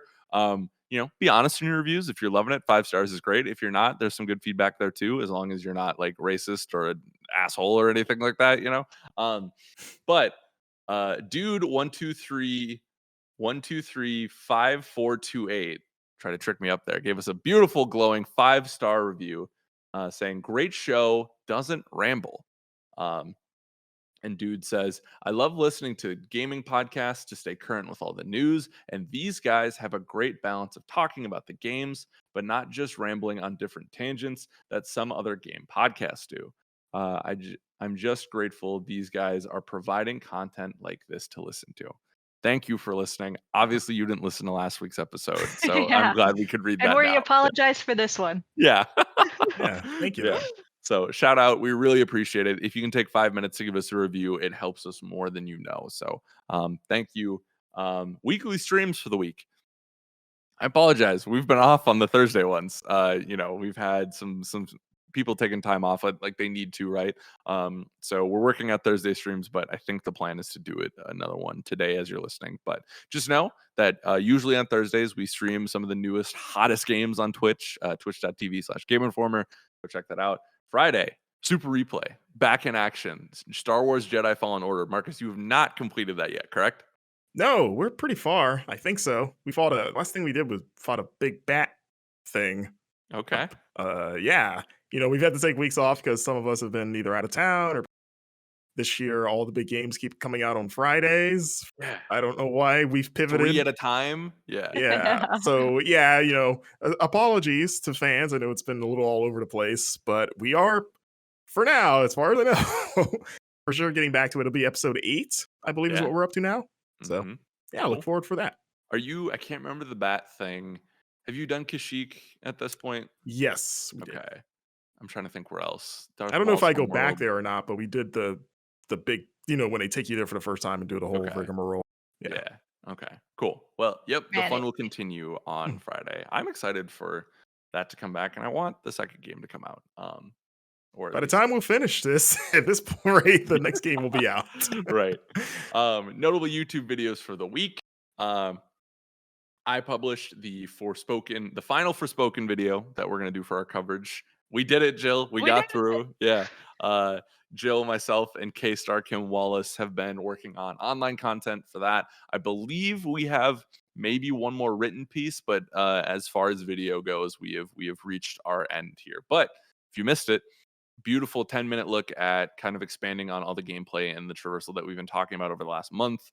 Y'all's support for that has been great. So thank you for that. Thank you for watching that. But we still have the playlist up with all the stuff. So if you missed any of the Forspoken coverage, GameInformer.com/Forspoken, or go to the YouTube page, and we have it all nicely aligned in our little shell. So outside of that, social plugs, of course. How could I forget? This is how you can connect with us, mostly on Twitter. I don't know if y'all are on Instagram or care about it, but you can follow myself, Studnik76, over on Twitter, STUDNIK76. Mr. Van Aken is It's Van Aken. Jill Grote is Finruin, and Marcus Stewart is Marcus Stewart 7. Pretty simple. So, and with that, we just have our podcast to introduce here. We got the GI Podcast Network going. Now, let me tell you, because we got the GI show. We got Video Gameography, hosted by one Marcus Stewart.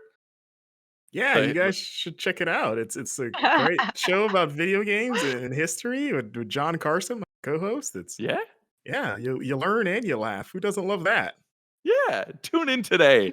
I not to brag or anything, but I did get invited on to talk about a certain sequel to an iconic series that you'll just have to check out. Is that this week? Is that this Yes, week? that is this week. We launched season 4 last week with BioShock, so this week will be BioShock 2 with you. Yeah, it was a fun time. I love coming on the show and talking. So thank you for inviting me. I hope y'all enjoy the episode. All Things Nintendo, spearheaded by Brian Shea, one of the best Nintendo podcasts out there. Definitely go check that out. And then from Panel to Podcast, Andrew Reiner does a comic book podcast that he talks on basically anything nerd culture that has to relate with comic book. He reviewed the Batman movie a couple weeks ago. He's talked about Suicide Squad, Kill the Justice League. So if you're a game or movie fan too, there's a lot to love there. So, and I believe that comes out on Tuesdays. That's kind of it for housekeeping. Back to you, Alex. Thank you, Alex. Now we move to listener emails. That's right, folks. One of the best parts of the show. This is where you write in to either podcast at GameInformer.com, or I know you can do it Discord, but Alex is gone, so I don't know how you get in. I'm just kidding. God, I got you. If you subscribe over Twitch, twitch.tv/GameInformer, you get automatically put into, or you should get put into our Discord, right? That's exclusive to our subscribers. You only have to subscribe once, but there's a ton of channels for movies, games.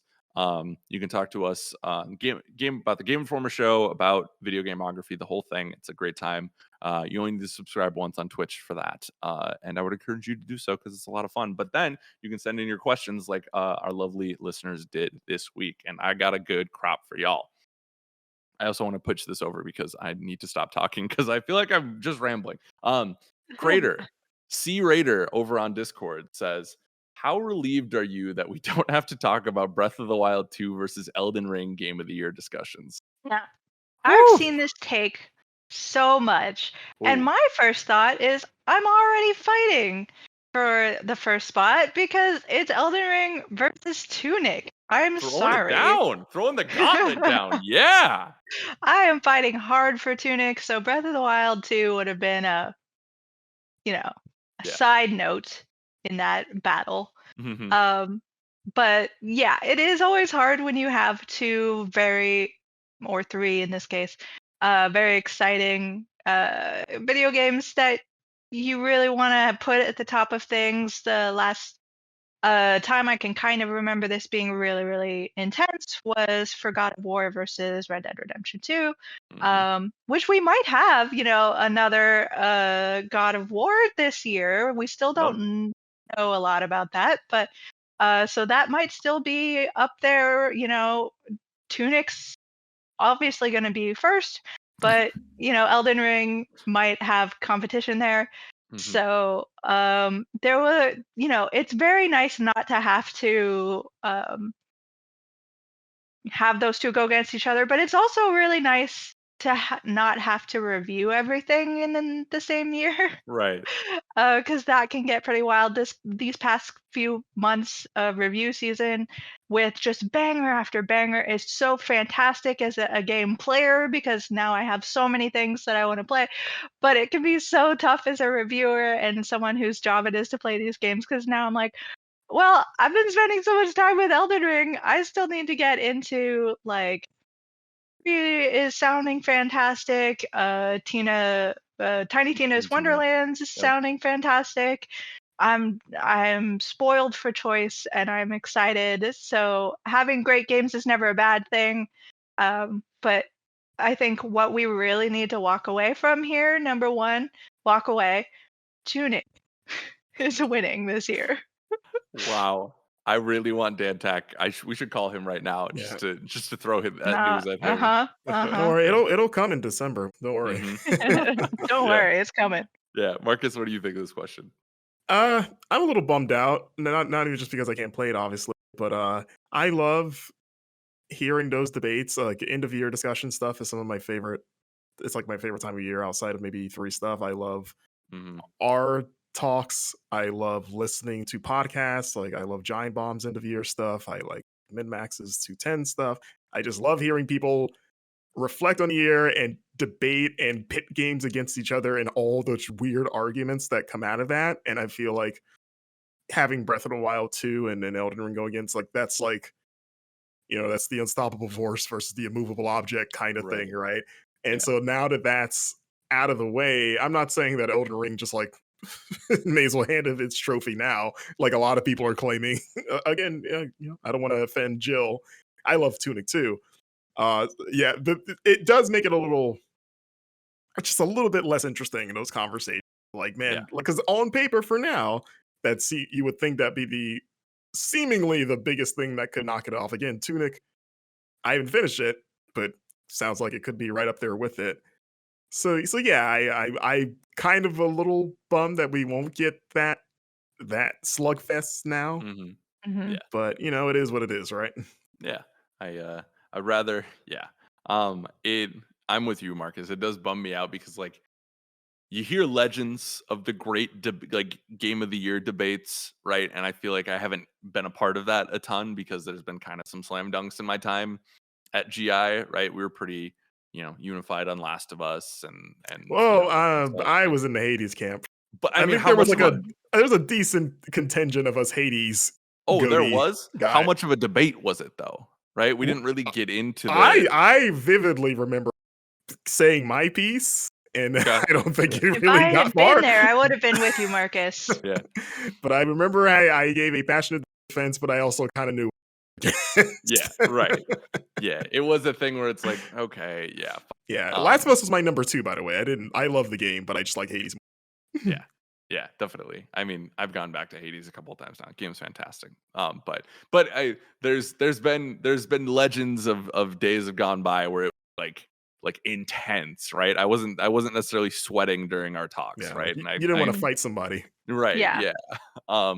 So, and not that I want other people fighting the other people, right? But it's like there was a bit of tea there that I wanted, Uh-huh. And I do feel like we're headed to a year where it's like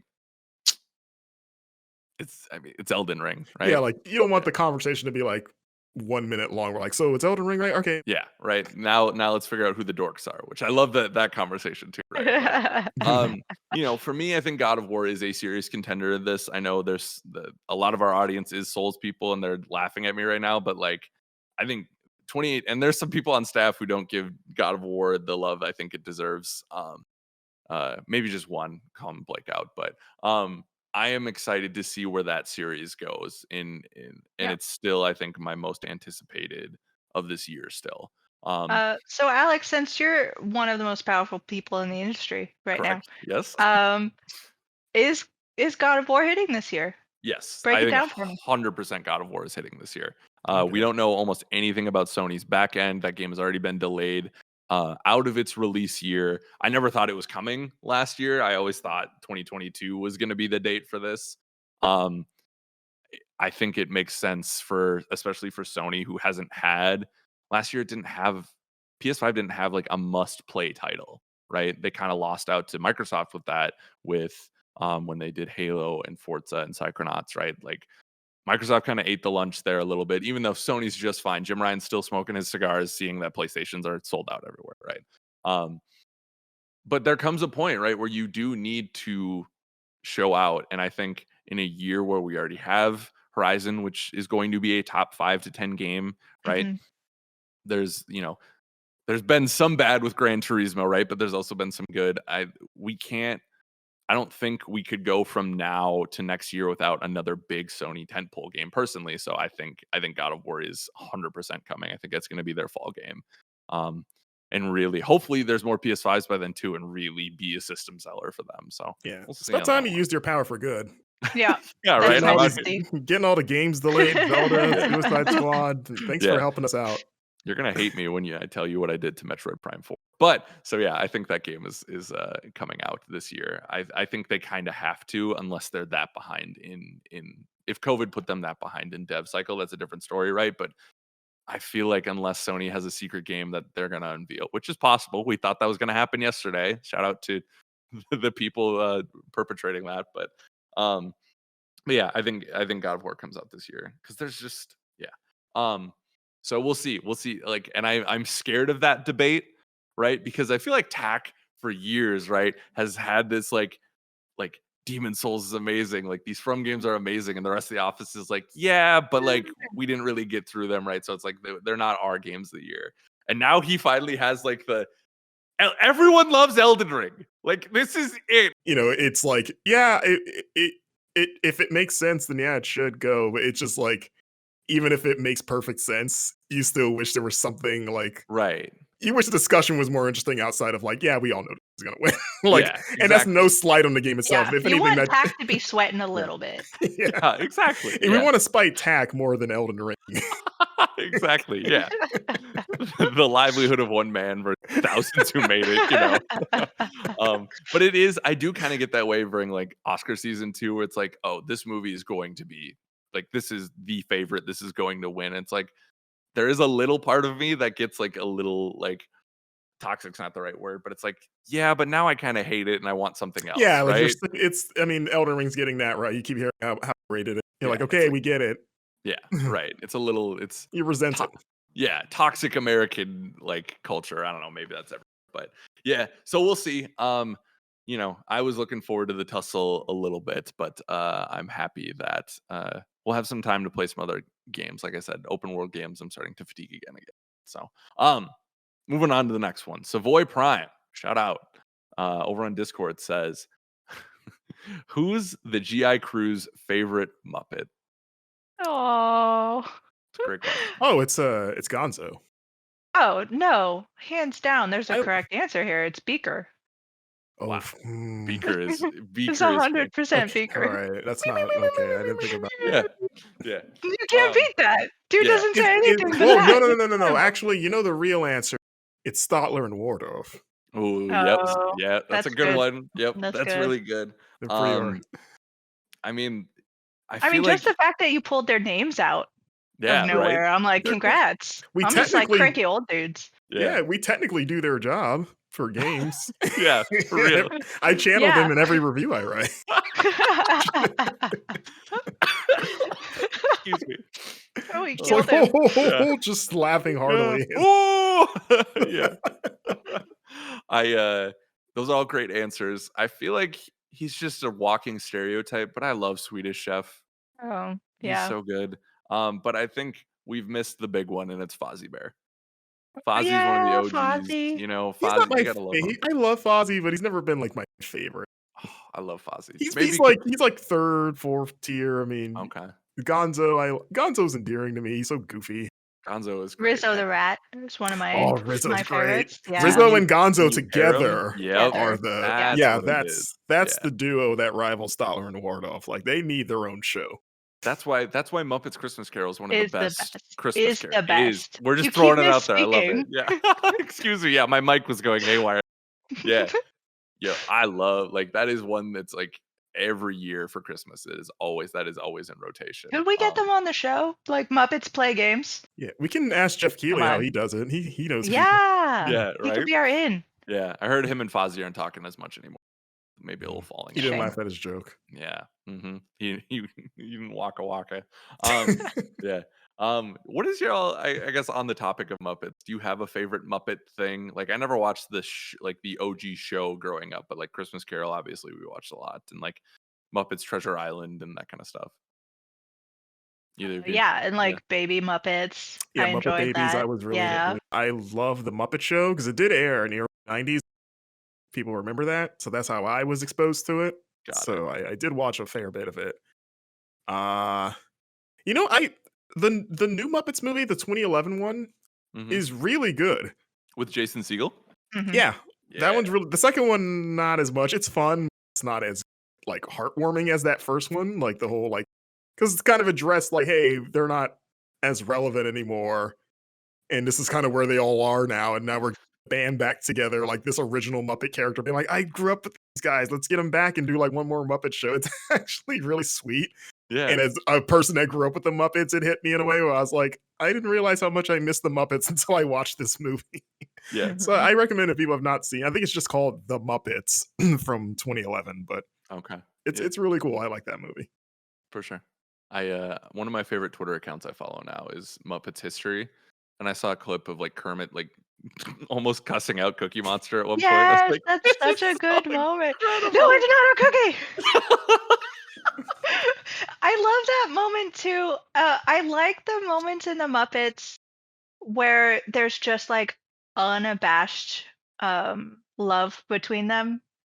So there's Mhm. just a moment where he's like, you know, very handsome frog, a Yeah. very loving frog. And then Yeah. like one of the moments in Christmas Carol that I really enjoy is Gonzo's upset with Rizzo for some reason or other, and Rizzo just kisses him. And I'm like, this is such a charming thing, and I don't feel like we see a lot of like genuine just love between characters. Yeah. Yeah, it always We has to need be more. a joke at the end or a punchline. Right. Yeah. Like it's Yeah. like, just give me unironic affection. Yeah. Mhm. I forgot about the Rizzo kiss. Yeah. Oh my Boy, god. Gonzo. I'm trying to do a Rizzo voice. Hey, man. He's got like a little like weird like New Like York a Yeah, accent, Jersey. rap. He's right? from Yeah, like a Jersey, Jersey. yeah. Yeah. Yeah. Yeah. Can you give me? Do either of you have a good Muppets impression? Oh man. No, Yeah, this is hard. no, I I feel like don't. I can kind of do Kermit the Kermit. Frog here. My Like only that's the my best I can do. my only trigger for Kermit is him introducing. She's like, "Welcome to the Muppet Show!" Yeah. Yeah, I feel like everyone's got a Kermit. Like, it's not easy being green. It's not easy hosting a show, but here we are. And Yeah, maybe more that's Ray pretty Romano. good. You That was kind of pretty like good, the bass yeah. in there a little bit. Yeah, Yeah, yeah, a little bit. Yeah, Miss Piggy. You know, yeah. like Kermie. Oh. Hey, I can only do like that. You know how you like the founder of the feast, indeed. I hope Wow. he chokes. Yeah. me. Yo. There we go. Yeah. Yeah. Man, now I just want to watch the Muppets. We've That gone just off sounds the great. rails here. This is supposed to Yeah. be a video game podcast. Yeah, remember how the review said doesn't No ramble? rambling. Yeah. Sorry, the Muppets does this. Okay, everyone, the Muppets get a pass from everyone. Loves Yeah, them. absolutely. Yeah. If you don't love the Muppets, you either haven't watched them or you need therapy or something. That's not great. Yeah. So, last question, and then we'll get us out of here. This is a long episode. This comes from a Fire Outside on Discord, and they say, in honor of the collegiate basketball tournament nearing its end and the Cinderella story, St. Peter's being knocked out of it, here's my question. What's your personal favorite Cinderella story game? If you're not familiar with the term, what game were you not expecting to play or enjoy, and it has completely surprised you in a good way? It's a great question.